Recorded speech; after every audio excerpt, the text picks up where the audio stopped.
Yeah, see? Yeah. How dark that is. So,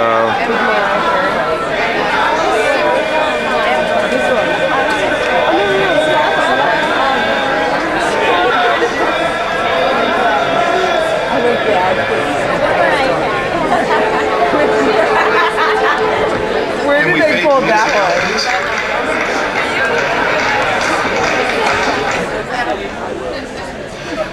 Okay, everyone, if we can settle down, please, and take our seats. This is the moment that many of us have been waiting for. Just a word about the music that we just heard, once again, courtesy of Professor Mitch Strumpf.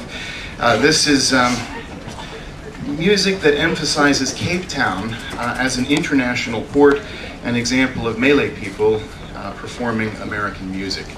Something that we thought would be particularly appropriate to the international theme of this particular occasion.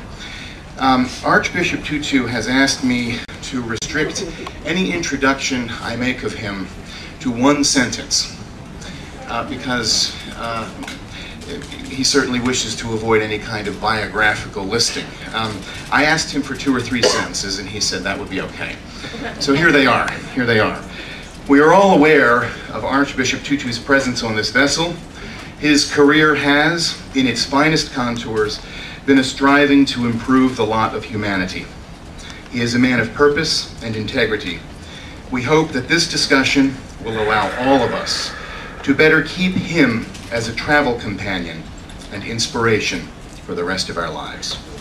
We would like to make an opening statement of a few minutes, so please welcome our honored guest, Archbishop Tutu.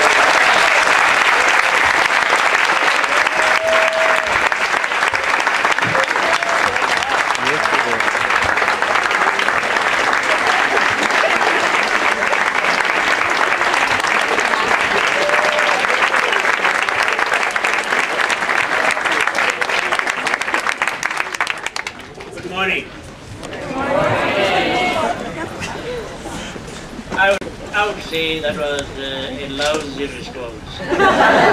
Good morning. Good morning. Slightly more enthusiastic. Thank you very much, Professor Murphy, for your kind introduction. It's great to be back, as I've been saying to 1 or 2 groups with whom we met. It's great to be back on semester at sea. My wife and I were on SS Universe in 1990-something. We can't quite recall exactly which of those years it was. Wonderful, wonderful ship, the Universe, but it isn't in the same league at all with the Explorer. But the things that are maybe the same, even better. A wonderful, wonderful crew, very, very solicitous and caring.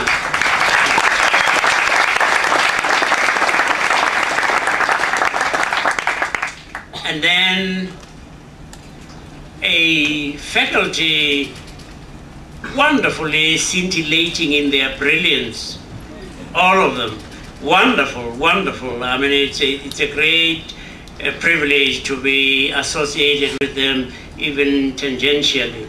I think they are just great guys and goddesses, and it's wonderful to be in their company. And then the students, beautiful, handsome, and very smart. But I'm very, very impressed with the caliber of students that one has had the privilege of meeting in so many places, and in this place, that some of you, it may not be all of you, but some of you will probably find this a life-changing experience. that you are not going to be ever the same again, that you are going to be looking at things from a different kind of perspective, that the experiences you have had of poverty and deprivation and injustice, for many of you, will be something that makes you begin to think again about your own orientation, about what are the things that you consider to be priorities. And Leah and I are very deeply thankful for the warm welcome that we've had, and there's a nice banner welcoming us. And one has to say that there are advantages in having the kind of complexion we have, since you won't see when we're blushing. And yeah, when people say the nice things that they do get to say, it's very good to remember. Just last week, Wednesday, I was in DC, and we were at a gala dinner, fundraising dinner for something called Youth Aid, and they have as their ambassador Ashley Judd. So there were all those kinds of people, Senator Lugar and people of that kind. And then on the following morning, I was sitting in the foyer, and I was dressed in my purple bishop's shirt with a collar and a big cross, and I usually wear a Greek sailor's hat, cap, and I was sitting in the foyer, and one of the clerks came up to me and he said, "You know, we've been getting a lot of inquiries from the media about the actress." And I said, "Yes." And you are, of course, you are a head driver, aren't you? And I said, she's upstairs and she's going to be coming down. So it's very good for the soul when people around say all those things, to know that there are others who think maybe you're just a chauffeur. I gather we are probably going to be talking a little bit about the Truth and Reconciliation Commission. Now, when somebody has made you mad,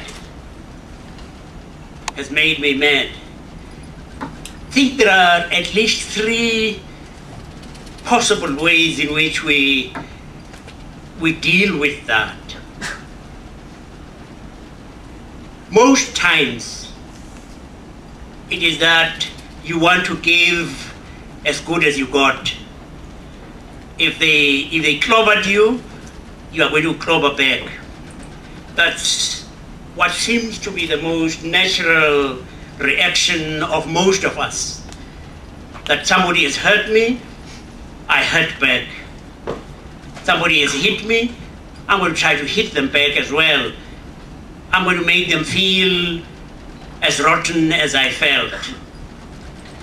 And sometimes people have used a biblical quotation, an eye for an eye, and really actually misused it to mean that the Bible sanctions revenge. When the fact of the matter is that that particular biblical reference, far from justifying revenge, was actually trying to limit it. It was saying that if a perpetrator has, say, killed somebody, then the only person to be punished ought to be the perpetrator. You shouldn't then say anyone associated with the with that perpetrator is going to get it in the neck.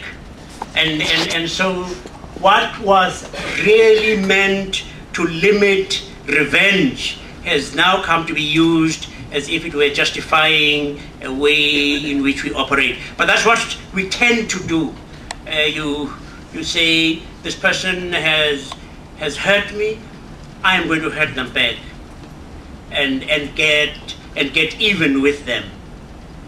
And I think that has been used, for instance, in the case of capital punishment, especially sort of in your country, that people say if you have committed homicide, then the way to sort it all out is for you to be executed. That's the one way. A second possibility is that you might say, let's forget about it.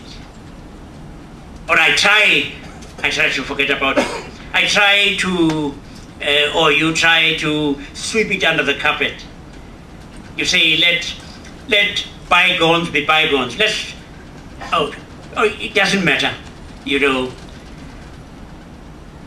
But most of us know actually that quite frequently is not dealing with the situation adequately. If I've quarreled with my wife, we hardly do.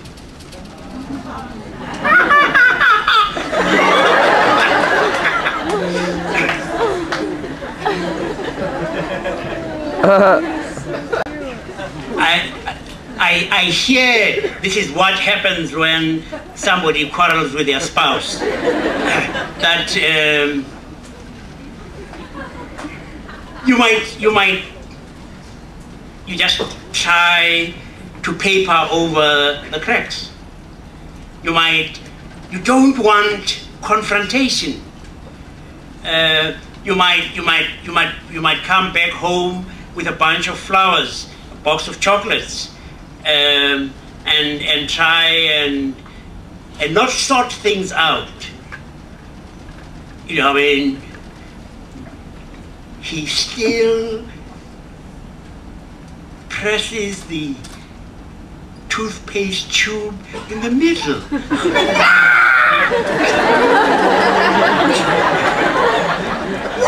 Why can't you?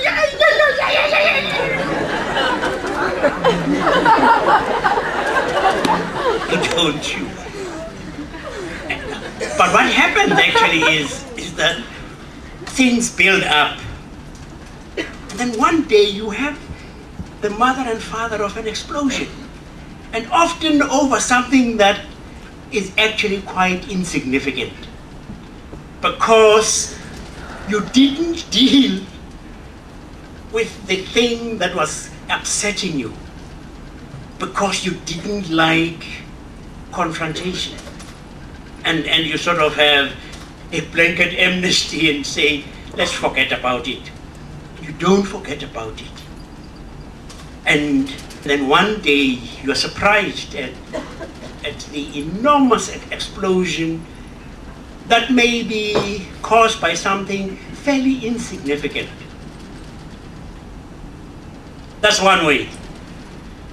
Another way.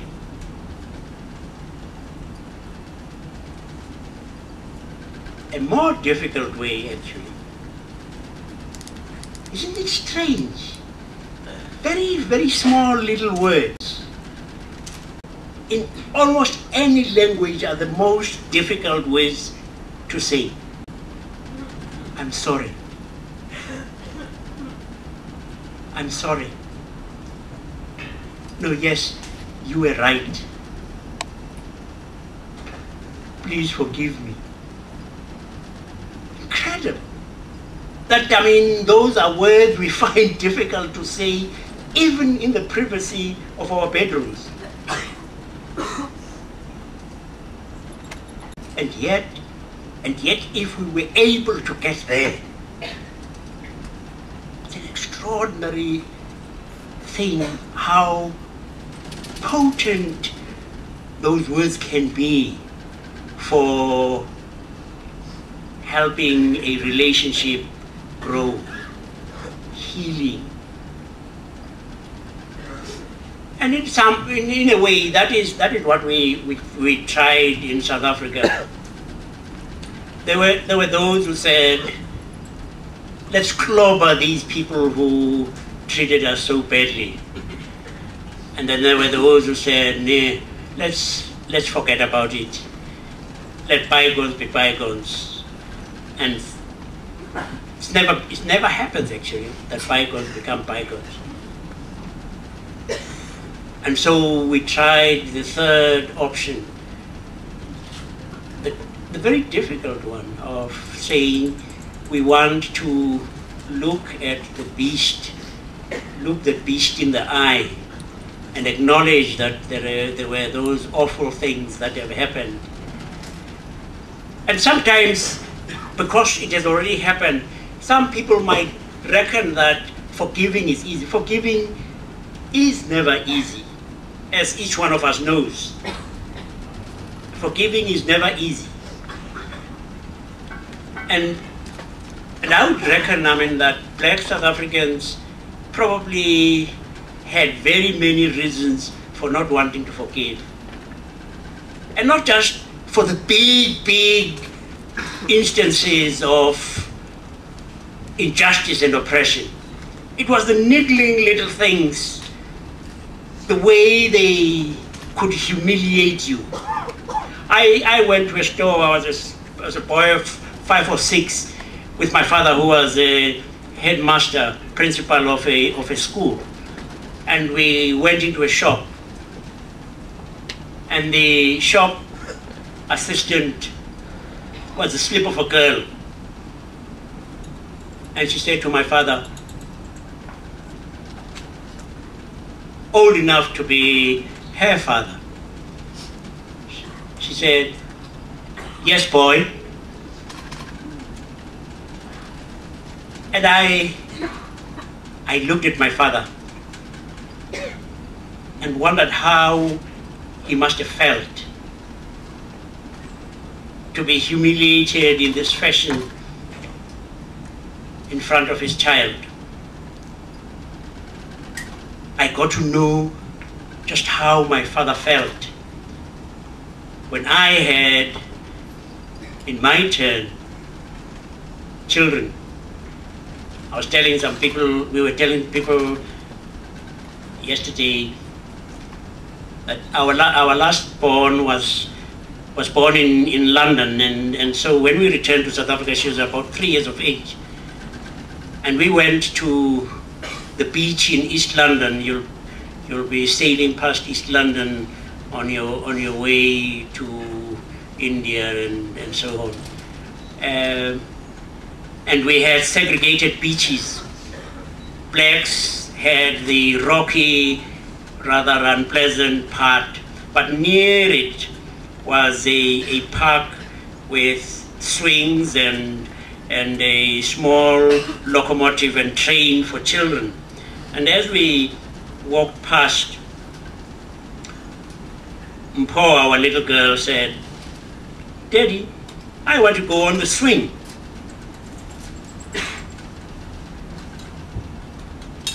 And I had to say, no, darling, you can't.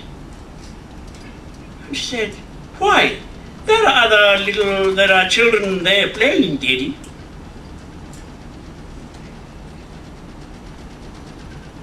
And I knew how my father must have felt on that day when that little girl called him boy, because I died inside a little bit, because I couldn't tell my child, you are a child, but you're not quite like other children. And we couldn't continue with our picnic on the beach and decided to go back home because the whole day had really been spoiled for us. So it's things of that kind. It's things like having road signs, public notices that say natives, meaning ourselves, black people, natives and dogs not allowed. No subtlety about what they thought about us, that our level was at the same level as dogs. Right. So it wasn't a straightforward issue that we would in fact be able to forgive. And the TRC happened. And it's a flawed process, a very flawed process. But it was the best thing to have had. And it has become, to some extent, the South African Truth and Reconciliation Commission, despite all of its weaknesses, has become a kind of benchmark against which other similar processes are now measured. And to some extent, we would say it has contributed to the fact that there is the measure of stability that South Africa is enjoying. But we have got where we have got, not in our own strength. We owe a very great deal to the international community. We owe a very great deal to those who supported us in the days of our struggle against apartheid. And one of the great privileges one has is being able to go back to places where you used to say to people, please help us. To go back now and say, we came asking for your help, you gave that help.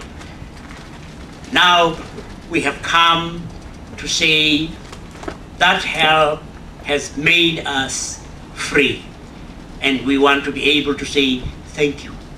And on behalf of the millions and millions and millions of our people, that is what we want to say. And we want to say even to you that young people, young students were amongst the most committed in our struggle, in the support of our struggle, and we're enormously indebted to you. And we want to say to you that you too can make a heck of a difference. That you too ought to be people who say, yeah, we dream of a world that is different. We dream of a world that is more compassionate. We dream of a world where people really care about one another. We dream about a world where war is no more. We dream of a world where people are going to share. We dream of a world where we know that unless, in fact, we do share, we'll never win wars against so-called terror. We won't win. I think it's about the only prediction I can make, and make without fear of contradiction. We won't win the war against terror until you guys ensure that there are no conditions in the world that make people desperate and make them therefore carry out desperate deeds of terror.